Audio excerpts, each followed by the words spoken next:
ఏవా ఇలా కండక్టర్ ఉన్నారు, కండక్టర్ కూడా పోలీసు ఆయన ఉన్నాడు, పోలీసు కూడా అంటారా? ఖచ్చితంగా ఎందుకంటారు?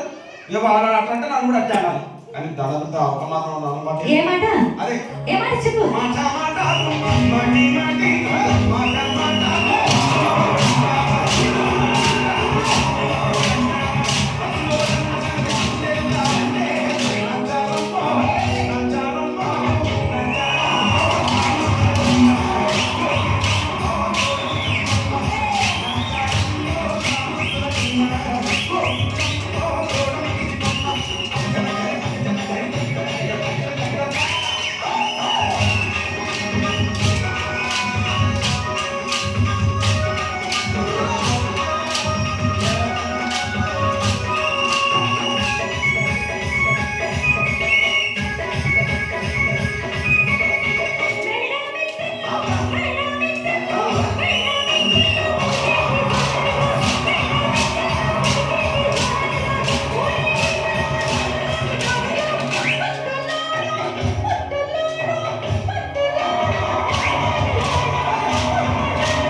ఒక్కసారి భూతానికి కోపం వచ్చి భూకంపాలు వచ్చి సునామీలు వచ్చి భూమి అంతా బద్దలైపోయినా కూడా నా గుడిసెలో ఉన్న ఒక ఈగలు కూడా అందుకే నీ మేడలు మిద్దెలు అపార్ట్మెంట్లు కాంప్లెక్స్లు ఐమాక్స్లు డూప్లెక్స్లు డీప్లెక్స్లు అందించి నా గుడిసెలు పెట్టు కానీ ఆ మాట మొదలు మాట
మరంతే ఎంతమంది ప్రేమించుకున్నా ఏం చేసుకున్నా కొట్టాడుకున్నా పీపులాడుకున్నా అయినా నాకు అర్థం కాదులే ఒకసారి కొట్టాడుతారు రాత్రి కాగానే ఒకటి అవుతారు మళ్ళా ఇంతదానికి ఎందుకు కొట్టాడుకునేది అందుకే సంతోషంగా ఉండాలి అంతే మనం సరేనా కానీ ఆ మాట మాత్రం